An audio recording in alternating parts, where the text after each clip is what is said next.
இறை இரக்க ஆண்டவரின் அன்பு பக்தர்களே, இதோ நான் பல திட்டமிடுகின்றேன், ஆனால் எதுவும் நடைபெறவில்லையே என்று வருத்தப்பட்டு கொண்டிருக்கிறீர்களா? இறை இரக்க ஆண்டவரின் வாக்கு உங்களுக்காக.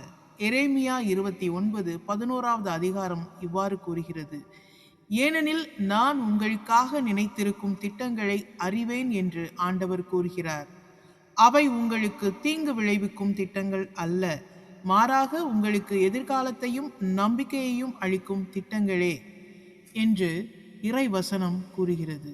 ஆம், இறைவனின் வாக்கின்படி மானிடர்கள் நாம் போடும் திட்டங்கள் பலிக்காமல் போகலாம், நம்முடைய எண்ணங்கள் நிறைவேறாமல் போகலாம். ஆனால் இறைவனின் நமக்காக வைத்திருக்கும் திட்டங்களும் எண்ணங்களும் சிறப்பாகவே நிறைவேறும்.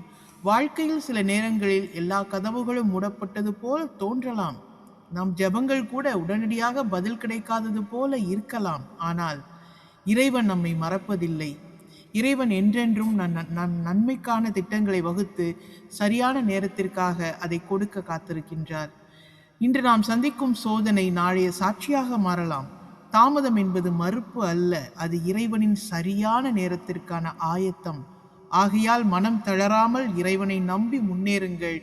உங்கள் திட்டங்களும் நம்பிக்கையும் வெற்றி பெற இறைவன் உங்களோடு இருப்பார். ஆமேன். இறை இரக்கம் போற்றி.